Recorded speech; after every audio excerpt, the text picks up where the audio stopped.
Good morning, good afternoon, good evening, traders. Wherever you are in the world, I hope you're doing well. I hope you're safe. I hope you're healthy. I hope you've got a big smile on your face. And I hope you're catching pips as usual. Pips of Persia here with a bit of a random video today. I've decided to bring together three concepts or three questions that I seem to come across a lot and is creating some division and uncertainty amongst the traders, and answer them one by one, get rid of the myths, and have a very quick conversation about each and every one of them. But before we jump straight into it, I just want to quickly remind everyone that I never would give my WhatsApp number away. I would never tell you to message me anywhere other than my Instagram, which is Pips of Persia. It's right on the screen. You can see it over there. And not only that, I would never tell you to invest in Bitcoin or message anyone for investing or anything like that. So if you come across comments that they are pretending to be me and they are trying to give their WhatsApp number away or whatever it may be, just know that that would never come from my end. So don't fall for any of the fake comments or any of the fake investment promises. It goes without saying. But let's actually go ahead and jump straight into this. The first question is, does more leverage mean more risk? A lot of people seem to think that the higher the leverage, the more risk that they are actually undertaking on their trading account.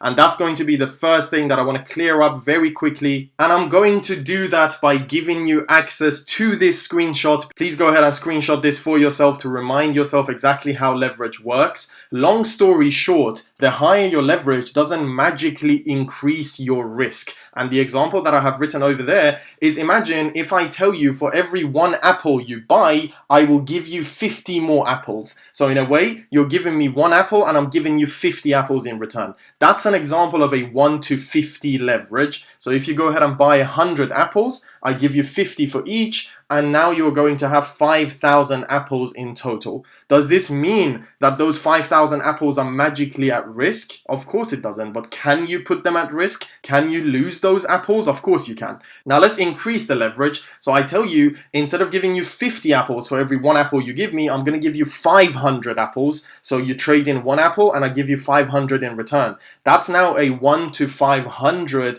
leverage, and that means you have 50,000 apples even though you only bought or purchased, let's say, 100 apples. Now, compared to the previous scenario, you've purchased the same number of apples. In one scenario, you have a 1 to 50 leverage, so you're left with 5,000 apples. And in the other scenario, you have a 1 to 500 leverage, so you have 50,000 apples. Just because you have more apples, does that magically increase the risk of you losing those apples? Of course not. But naturally you have more apples, so it allows you to risk a little bit bigger amounts. And that's exactly how leverage works. If you have a 1 to 50 leverage or a 1 to 500 leverage, this will not affect your risk management, lot size calculation, pip calculation. It wouldn't affect any of those in any way, shape or form. It would simply allow you to open more positions. So let's say you have a 1 to 50 trading account in terms of leverage and a 1 to 500 trading account. On the 1 to 50 trading accounts, the number of positions that you're able to execute are more limited compared to the 1 to 500 account,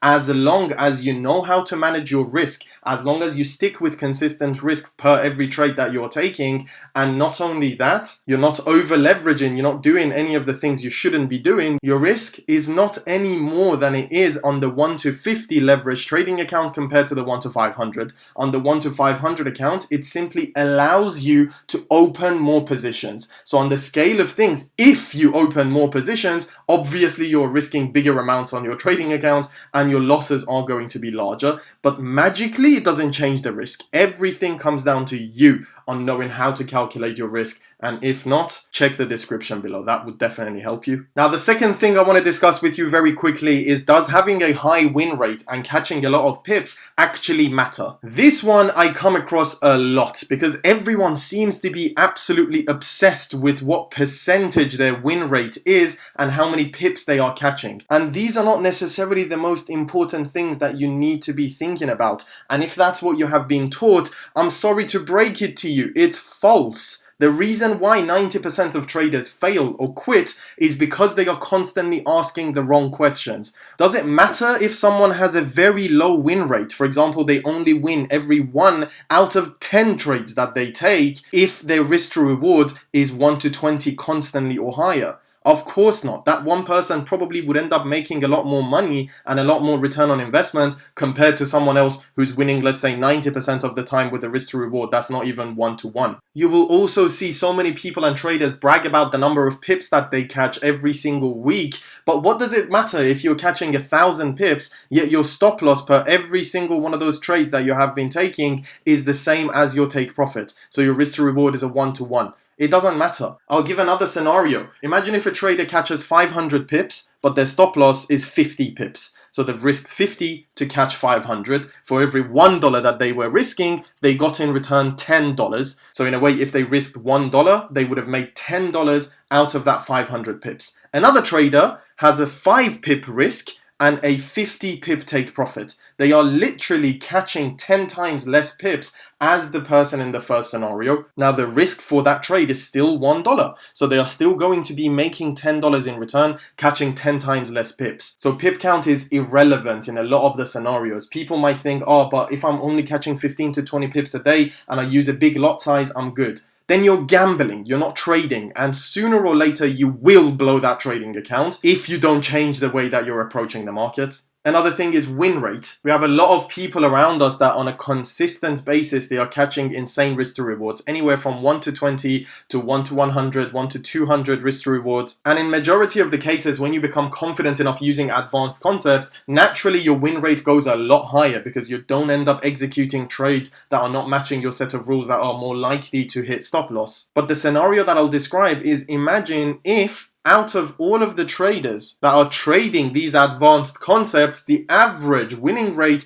is 1 out of every 20 trades. Yet the average risk to reward that they're looking at is 1-to-30, 1-to-40, 1-to-50 or higher. It doesn't really matter anymore that they're only winning 1 out of every 20 trades or 5% of all of the trades that they end up executing. Why does that not matter? Because the one trade that they are winning is paying them so much more. So you're asking the wrong questions when you're thinking about win rate and pip count. Your questions and your observations and your practices around the foreign exchange market has always got to be based on risk to reward ratio. How much are you risking and how much are you getting back on average per week, per month, per year, whatever it may be. That's how a proper investor would actually look at the markets. I mentioned this is going to be a quick video, and for once I'm actually planning to stick to that word. So let's go ahead and move on to the final question. That is something that I come across a lot. Do your brokers actually trade against you? Are the brokers these bad people or these bad platforms and companies that are sitting there making sure that all of your trades are going the wrong way? What's the actual truth behind that? Now, that question or that statement actually holds an element of truth to it.